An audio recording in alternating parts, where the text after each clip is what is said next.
Hello, this is Emma Braden with my lesson analysis of the DOD lesson plan. So, the school that we are working with is Washington Elementary, which is located in Mendota, and we are working with a diverse group of third graders. And our lesson was designed for a diverse group of students with unique cultural and languages. So, we can see some demographic of the student population. We have 423 total enrollment. We have 97.6% who are socioeconomically disadvantaged, and 71.2% are English learners. You can also take a look at some academic engagement and some class stats right here. We can look at the family structure of the students.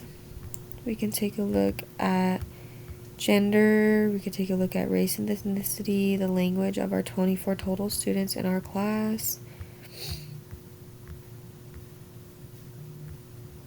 So our content standard is students demonstrate basic economic reasoning skills and an understanding of the economy of the local region, and the substandard we are focusing on is understand that some goods are made locally, some elsewhere in the United States, and some abroad.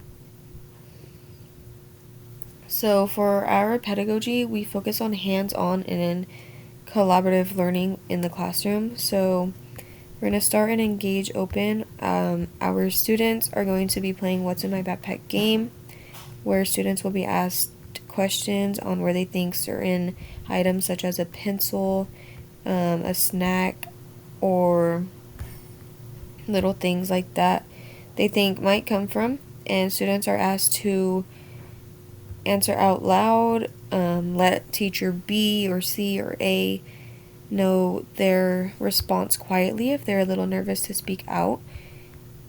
So right here we have teacher A is going to be pulling out the pencil, and they're going to ask students to raise their hand and predict where it was made. Right here we have a sheet that the students will be tracking their thoughts on. So first they predict where item 1 came from, what made them think that, so we could kind of get a sense of their experiences or what they might know outside of the classroom. And we are team teaching through every activity together.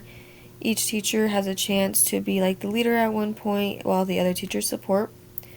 So in this case, we did this by starting with the class game, and we're just kind of getting a feel of what students might already know. So our content, we focus on recognizing everyday items like a pencil, small toy, or snack. Students were able to connect this to their everyday experiences and items they see in their community or homes. Students are able to dive deeper into how these items made it to their community. We do this by asking prompts like, what makes you think that? What clues helped you guess that? And have you ever seen pencils like this before? And we ensure that the content was relevant and meaningful. We did this by connecting it to items that they see in their everyday life, like a snack at home or a toy at home or even in the classroom. So through our procedures, we introduced the topic with asking, who has heard about the game What's in My Backpack? We then pulled out each item from the backpack, asking students to share and record where they think this item was made and why. Students worked together as a whole, while each co-teacher led the group, helped students struggling, or supporting the teacher who had the whole room at the moment. So prompt 2 with our core and other tenets, we focused on UDL, which was applied as students had the option on how they would like to express their learning, which was either through a written response, a visual, or both. Students were also able to express themselves however they felt comfortable in the class discussion, which was either writing down, responding to the whole class out loud, or pulling in a co-teacher to give them a response quietly if they were a little nervous. So if we scroll down to our close, this is where we will see students had the chance to create their journal, and they were able to decide if they wanted to just write out what they learned or if they wanted to also draw. So up here we have it known that students We're letting them know if drawing is challenging, remember your picture doesn't have to be perfect, just do your best. You can also look at the sample visuals on your desk for ideas. And then we also had support for English learners. We wrote it down so they could also continue reading it instead of just hearing it aloud.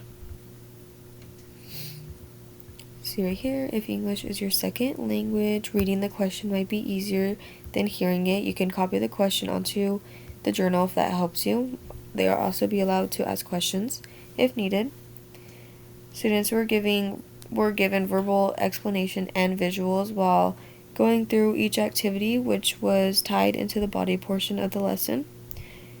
Activities ensured that all students can participate regardless of language level or developmental stage. And cultural sustaining pedagogy was implemented as we ensured to use items that students see in their everyday life or within their community. This connects to their experiences and gives meaning to the learning.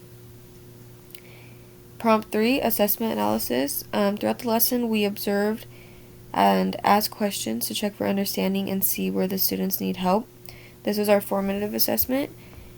So if we go to our teacher talk, we would ask students like, why do you think this good is made in that location? What patterns are you noticing? And what questions do you want to ask about the goods you found? So we're kind of trying to check what students were understanding from what we have already done. And for our summative assessment, we had our students journal what they had learned throughout the lesson, which I showed in our body section of the lesson, where students were able to pick any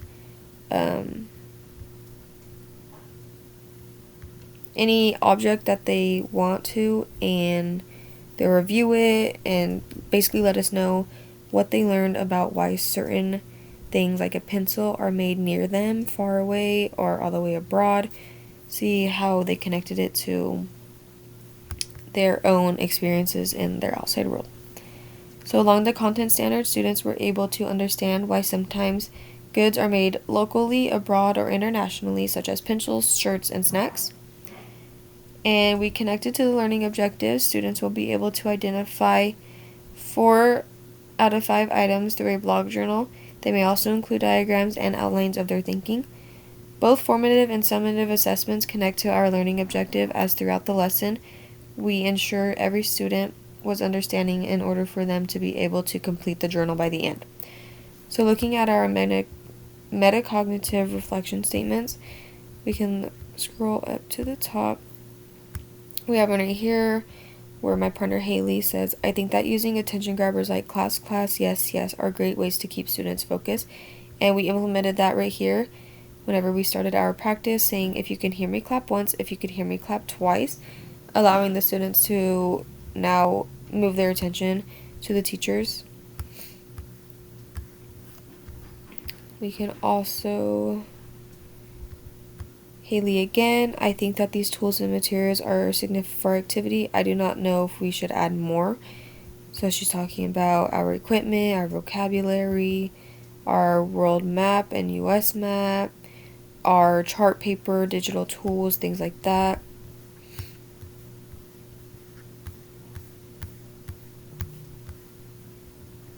Haley, I have seen organizing groups by alphabetical as a tool to keep students on task in elementary school classrooms. So all of our metacognitive statements were reflected onto what we actually did write out. So right here, I said I'm struggling to produce a close before knowing what is written out before it, because we started from bottom up, so it was kind of hard for me to see the whole thing coming together without having a whole outline done. Haley too, saying this layout was kind of confusing to her. And then I said for the close section, I figure we reflect with our students as a whole, which we did. So in closing, this lesson was aimed to ensure inclusivity and respond to students of all levels and backgrounds. The lesson focused on UDL, SJE, and AR, and intersectionality. To reach our goals of this lesson, students were in a classroom where their identities were valued and all of these aspects worked together to create a place where all students ensured to learn. This lesson was student-centered, allowing students to express themselves. Thank you.